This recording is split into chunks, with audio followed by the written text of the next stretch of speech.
Okay, Sylvia, it's Great. great to see you. It's great to see Um, you too.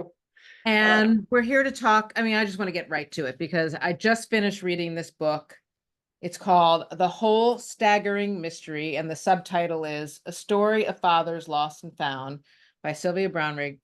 And at first, in the middle of the book, I was slightly confused. I'm like, wait, who are these new characters? And then I realized, oh, okay, you are writing part of this book as fiction. So it's a memoir. Okay, let me just explain to everyone.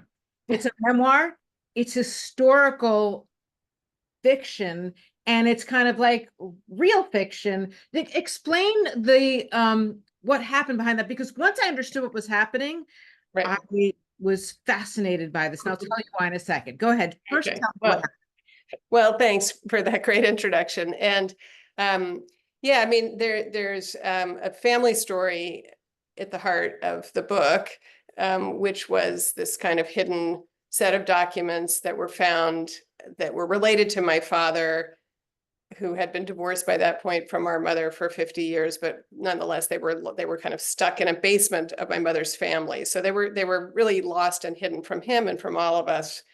And so my brother and I tried to get these documents to our father, assuming he would want to see what had been there that whole time, which he didn't. He didn't want to open this package. He didn't want to find out what was inside it. let me stop you just there. That fascinated me. I mean, Yes, I'm like, yes. not a Jew. Right. Right. Well, Not a Jew. it's a pretty counterintuitive move on for even for wasps, I feel which he was certainly. But then so by the time we persuaded him to open it, he wasn't really persuadable because he was having sort of cognitive decline. I will get back to the formal question you actually asked me, but I Okay. have to set this up first. But by the time we sort of nudged him into opening it, he wasn't really making full decisions for himself at that point because he was in a state of cognitive decline. So it was more the case that my brother and stepmother could sort of find the package and just go, Nick, we're doing this, we're opening it. So then when we open the package, it really is this remarkable trove of letters and photographs and kind of a memoir about his own father, who he hadn't known because his father died when he was a child. And he had never told us, our father had told us nothing about his English family, the father who died so young, or really anything about that side of the family.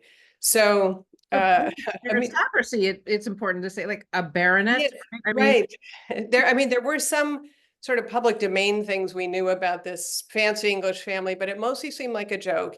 He didn't seem at all interested in it. Also, his own life, which is part of what the book is about, was so antithetically different from that life in terms of, the life he built for himself out in the redwoods, kind of as a hippie, that it just seemed miles away and it sort of to the point of being almost fictional from this English background.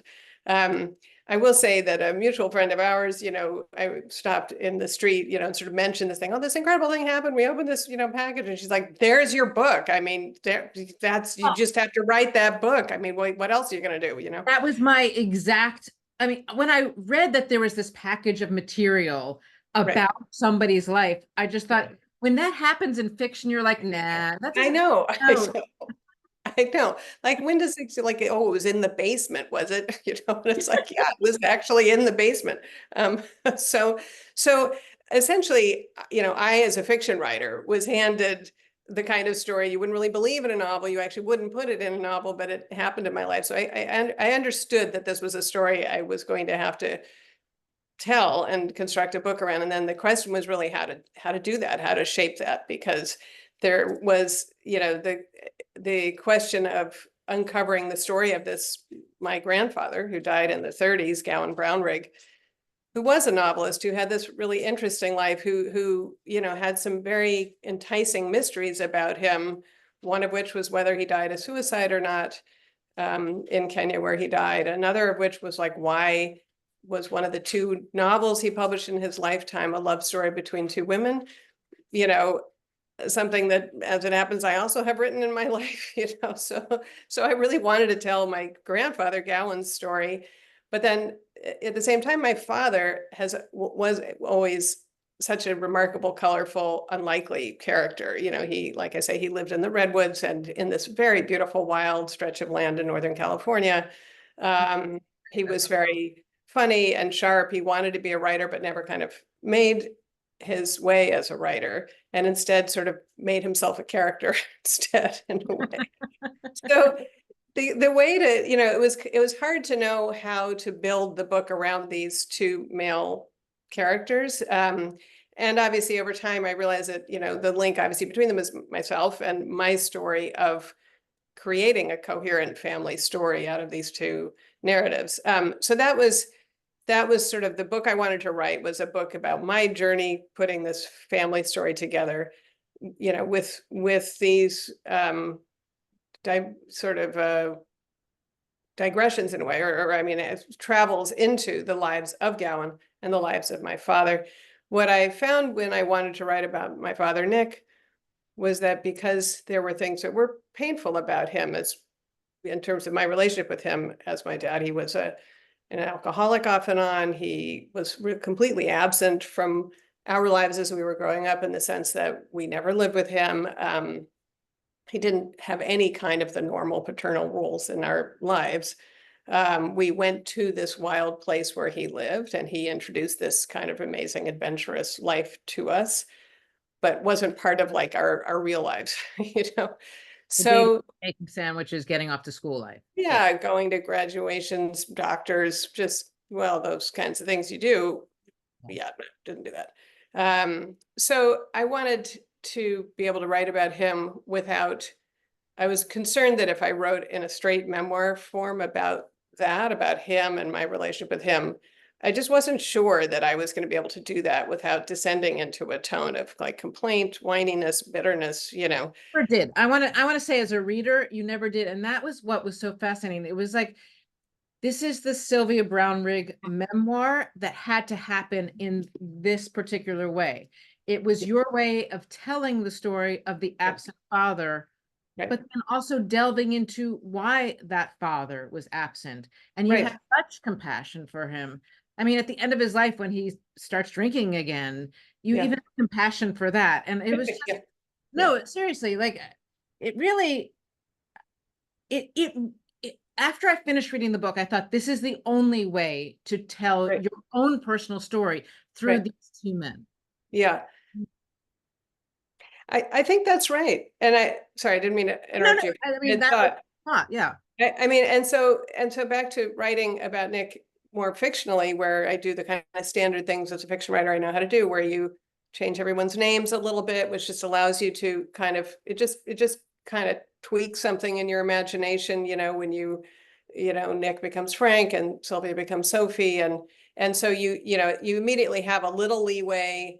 If you can't quite remember, you know, what date it was, you sort of make that up and everything. But the main incidents in the sort of 6 stories that I write about my father in the section that's about him, those all happened, you know, but they hew very closely to my memory.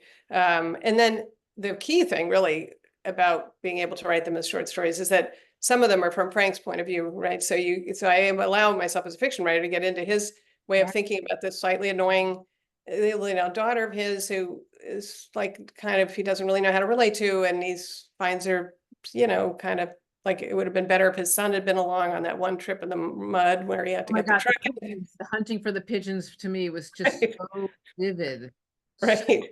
Well, right. I mean, here's what was really fascinating for me too, just as a writer, mostly of memoir, but also of fiction. And each time I've delved into fiction, it's because I couldn't tell it in a memoir way. So my second book was a novel called Between Here and April. I hated the title, not my title, but anyway, which was a true story about my best friend from childhood whose mother killed her and her siblings and herself. And I didn't find out about this story till I was 34. Like, I didn't look it up in the paper till I was 34. So then I knew it finally happened. But at 6, I was just told, oh, you know, Connie and her sister will not be coming back. We'll always hold them in our hearts. Nobody told us anything, but it was this thing that came out in my therapy of like, what was your first traumatic memory? Oh my gosh. I realized the only way to write this, because the only survivor is the dad. Like, what am I going to do? Go bother him and say, like, yes, what exactly. Interview him. Right. Oh, right.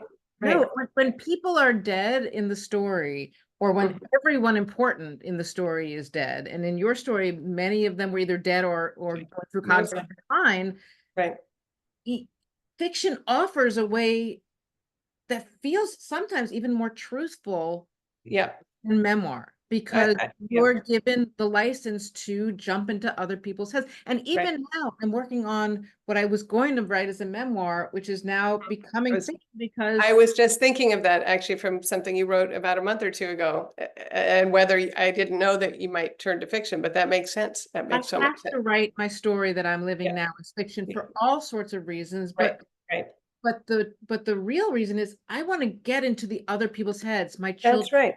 That's right. my partner's head, Right. everybody's That's right. head. Right. So And that's, I mean, and I mean, as somebody who's only written novels before this book, I kind of carried around as a kind of fact of my little genre, like, well, we get at emotional truths in our medium in a particular way, but then now having spent this interesting time wrangling with both forms in this book, I mean, I'm also like, at the same time, I am glad that there's memoir in it. It kind of goes both ways, because at one point when I was learning about Gowan, in a way, the first obvious thought was like, oh, I'll write a historical novel about Gowan, and then I'll mix up some of the details, and I'll try to write about this Englishman.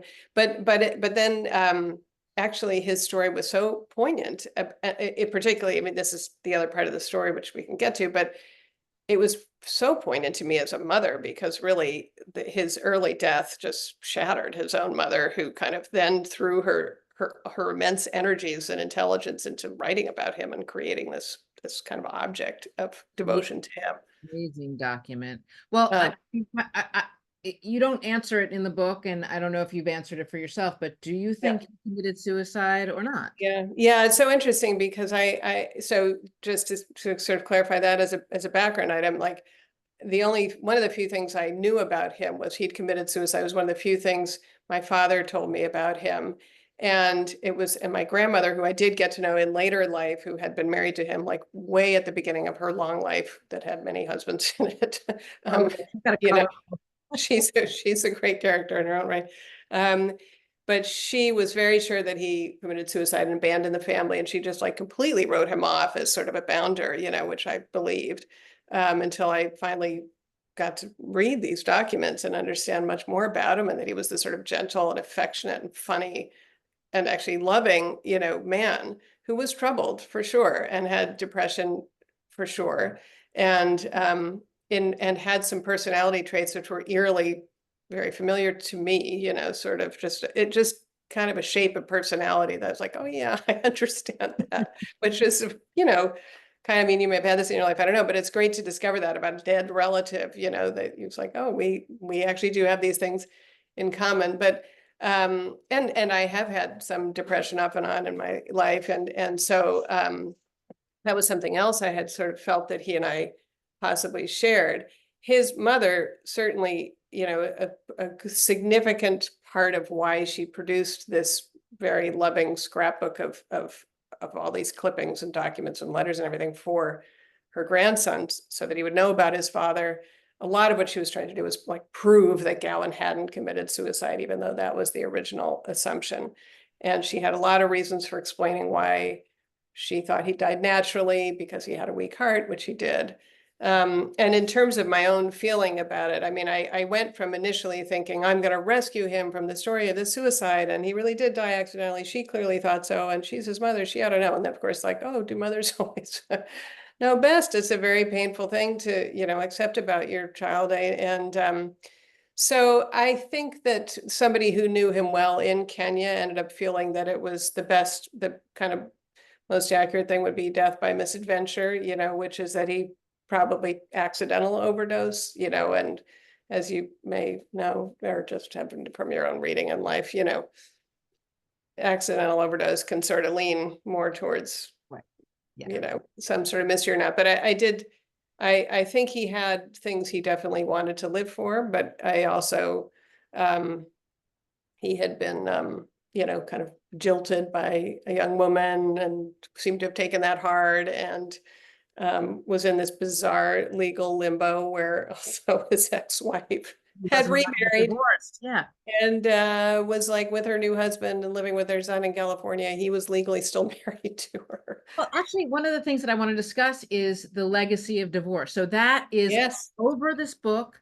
Yeah, And absolutely. I, as a divorced woman who feel Right. incredibly guilty about that divorce and what it does to my A children, divorced woman too. really drawn to Yeah. those stories. And what I found also really fascinating is who are the heroes of your book, right? Aside Yeah. from, but it's the step parents. It's Yes. Yeah. Valerie and it's Yeah. Yeah. Philip Yeah. is your stepfather. Philip. Yeah, They absolutely. are they are Yeah. heroes. And to Yes. Yeah. have the step parent Yeah. portrayed in such a lovely way. I mean, I'm wrestling with that right now. I'm getting new stepchildren, and what does Yeah. that mean to be a Yeah. step parent? Yeah. And It, and it gave me a little bit of a roadmap of yeah. how to be a step parent. It's just like step back and be there. Right. Right. That's absolutely, that's really is the job, I think. And I'm glad that that strain comes out in it because I really felt that in my life. And then I was, as you know, I mean, I was a step parent myself.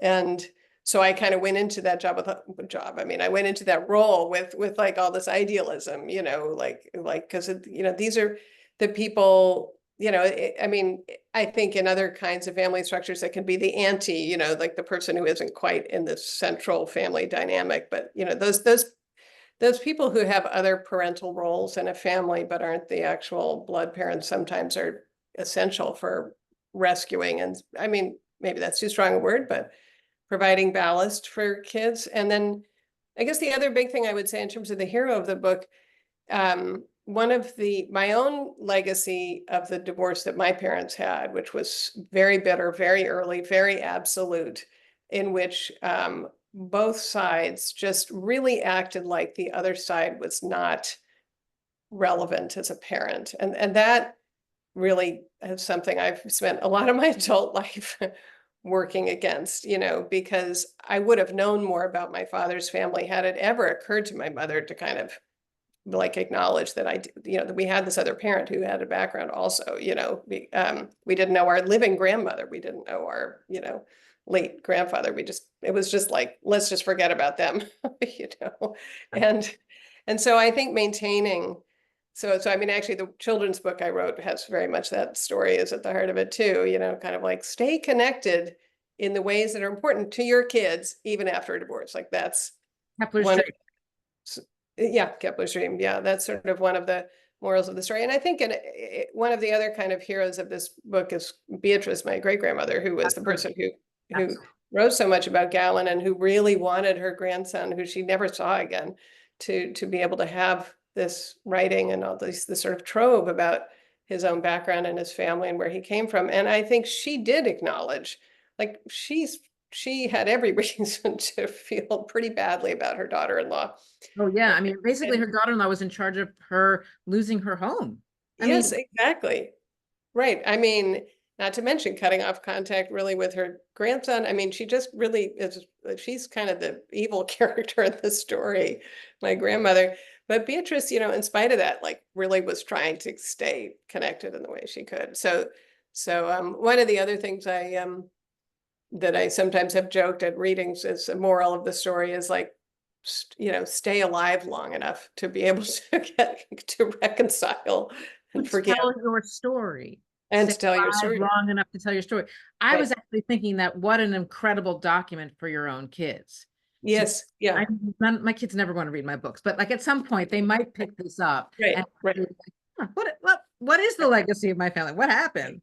Right. Well, right. It's funny when you were talking about like, you know, whether it would be a non, you know, kind of, it wouldn't be a Jewish response to see this family drop and kind of go like, whatever, I'll open it next, you know, in a couple of months. But I mean, there are families where the tradition is like, who's our family? Who are we? Where are we from? You know, and I remember even like when I had my own kids talking to some sort of advisor person, it's like, well, you know, you must tell your children their family stories. And I was like, oh, I don't what? know. you know. Yeah, I know, and I said, they must not be Jewish because, like, Right, right. as a Jew, from the moment you were born, I mean, you were told your grandfather came from Kiev, your Yeah, grandmother came from yeah, Lodz. yeah, You're yeah, trying to yeah, recreate this yeah, yeah, yeah. that was lost by pogroms, by Holocaust, by everything that has kicked you out from where you were to Right, where you are now. right, You have to know that. It's kind of like you must hang on to the threads of right, history right. because they're gone. Right, right, right. So there's that urge that comes out of movement and immigration and pogroms and that, kind of trauma. Obviously, that's one urge, behind that. I mean, what's funny is that when you talk about my step-parents, my English stepfather who was Jewish, I mean, both he and my stepmother, but anyway, Philip in particular got very fascinated by the Brownriggs. So he sometimes did, there he was in Oxford as this was like in his academic position. Sometimes in his spare time, he would be like, "Did you realize, blah, blah, blah, blah, blah," like and my mother was completely indifferent. Yes. So Well, yeah, the other question I had is, so Nick, your father, yeah, tell me if I'm ruining this by talking about it now, but you finally present him the papers. right, right, And he's maybe mentally capable of understanding, maybe not. How far along was he in his yeah, mental decline or in his cognitive decline? right. Was it Alzheimer's, or was it, you don't know what I he mean, never I saw a think doctor, so we he, thought it was probably whatever it's called, like alcohol related dementia or something. There's a more technical term for it, but he definitely his brain had yeah. a lot of soaking in alcohol over the years, and that probably, and then because, as you say, he started drinking again at the end anyway. Um, I think that, like you couldn't, I mean, and then it's funny because we never had direct emotional conversations anyway, Right. right? So like fully himself, I wouldn't be sitting with dad and go like, why don't you want to open the package, dad? Like, what's the story about how you feel about, I couldn't really have that conversation with him anyway. But he did say, and I think this line is in the book, although we weren't sure how many of the details he was really absorbing, he was definitely listening. And what he did say to my stepmother when my brother and I were not there was, I finally feel like a Brownrigg. That's a, And yeah. and that was a really very moving thing because I think, I think, yeah, I think he just didn't feel connected to his family. And so he was going to just make himself who he wanted to be. Um, You and had a parallel moment, by the way, that I found incredibly moving, and I don't want to spoil it because it was such a moving hmm, moment. But there's a photograph that you find yes, yes, yes. at Yeah, I the mean, end I of the think, book that really, yeah, that's when I kind of lost it. I was like, oh, that is beautiful. yeah, yeah. Thank you. I mean, I think, and yeah, I mean, as you say, I mean, so many families honestly have fragments, kind of breaking off in different ways, which is why, it's been really kind of lovely to hear different kinds of people responding to this book because almost everybody, I don't know, maybe there's one or two people out there with like perfectly whole families, but I don't but know.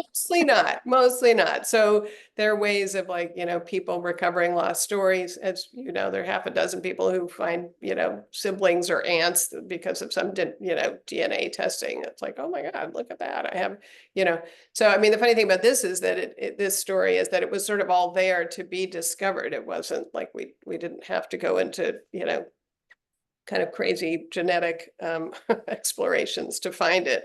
But yeah, I think so. Back to your question about my father. I mean, I think that it did have some meaning for him late in his life.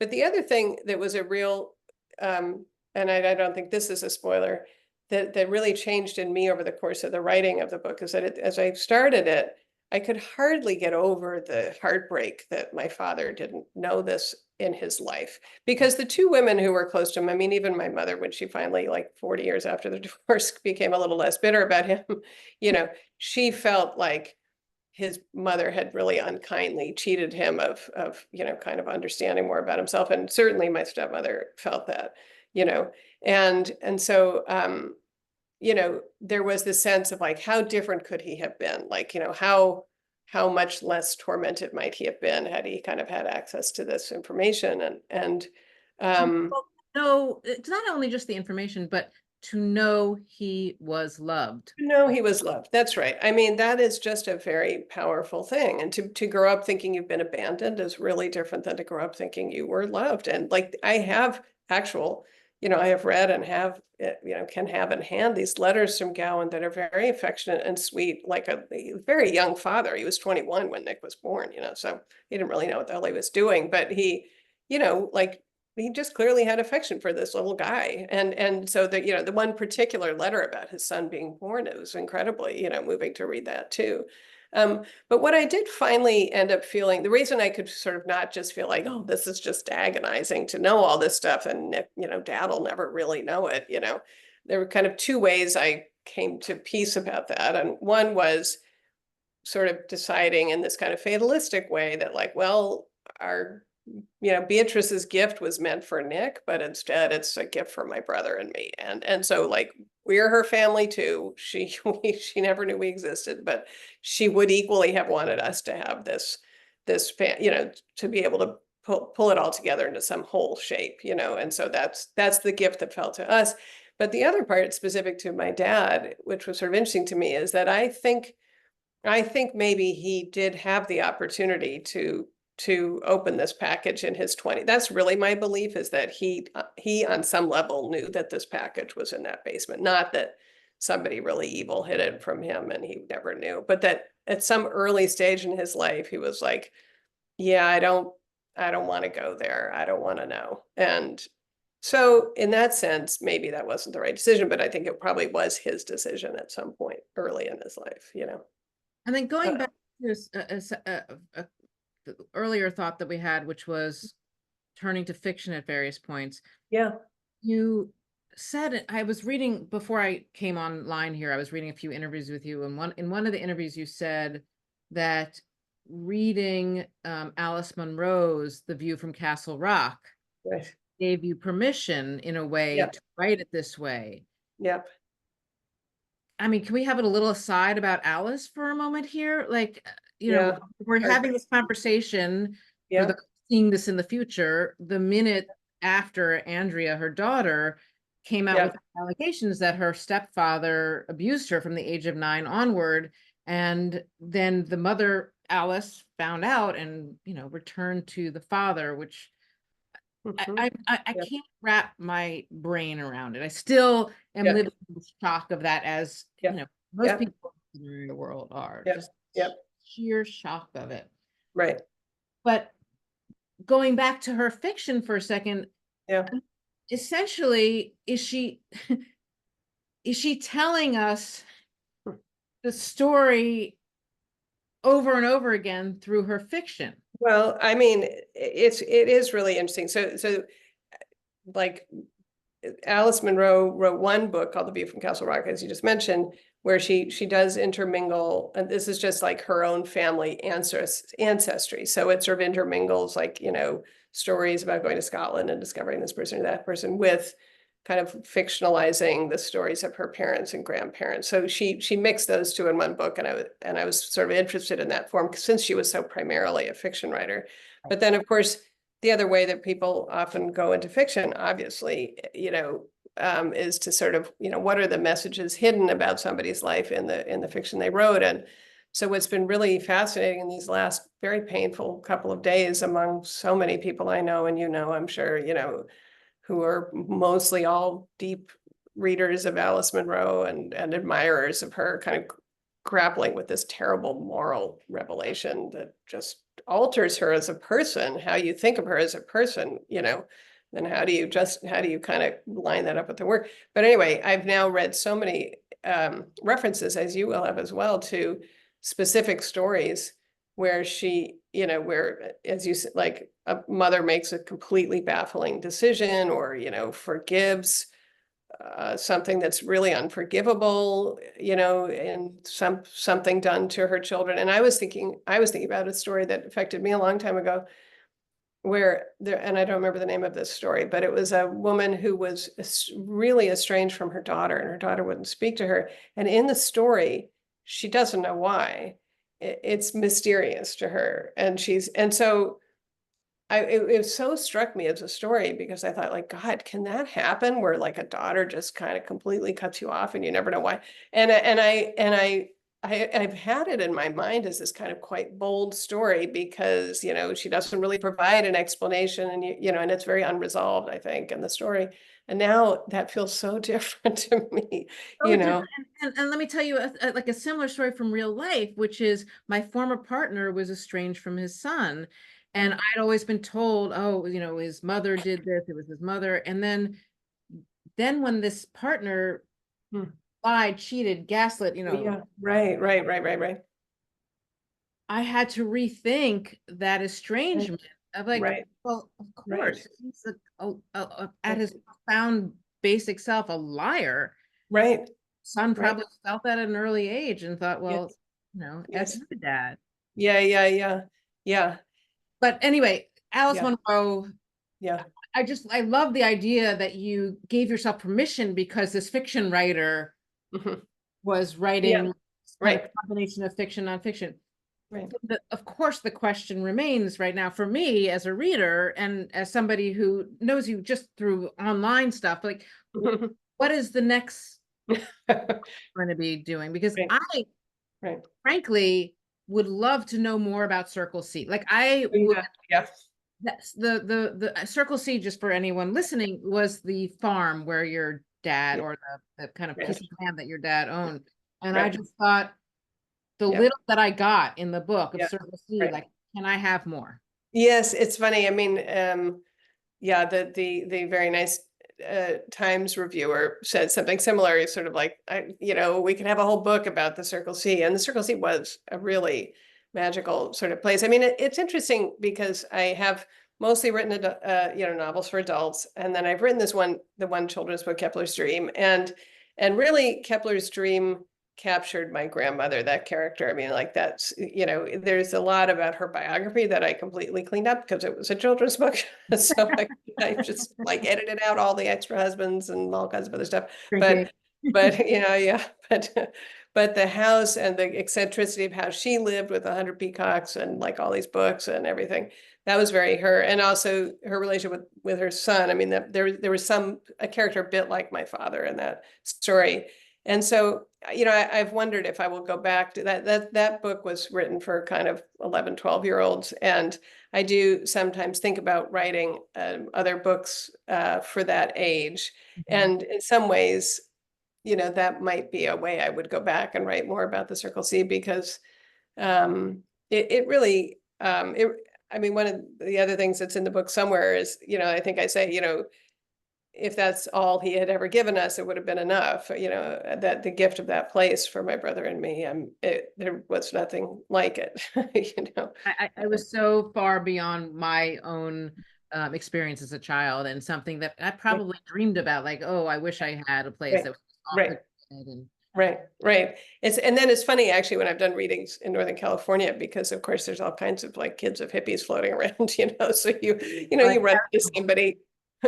What? like, yeah, it's normal. Yeah. Yeah. So, but it's, that you see somebody who's like got some job in, city government or something like, oh yeah, I grew up on a commune and whatever, it's like, and that Northern California, pot growing landscape, there's all kinds of stories still to be told. about that Well, area. the other question I have is this going to be, as far as you know, yet it turned into a film? Because it just reeks of being a film. Oh, well, I hope so. And from your mouth to Hollywood's ears. Yeah, no, I mean, I can already see the character who's you, like, you get like Michelle, what's her name? Michelle Williams, she'd be Oh, great. yeah, sure. She would actually. She'd be That's really good. She'd be a good perfect. bit of casting. I like it. Yeah, Well, yeah, anyway, Sylvia, yeah, thank you so yeah. much for talking with me. Oh, it's been I'm such a gonna pleasure. press stop on the record Yeah, and we'll chat a yeah, little bit afterwards, but yeah. thank you This has for been great. Thank you so much. welcome. Okay, wait, I gotta find out where that dumb button is. There it is.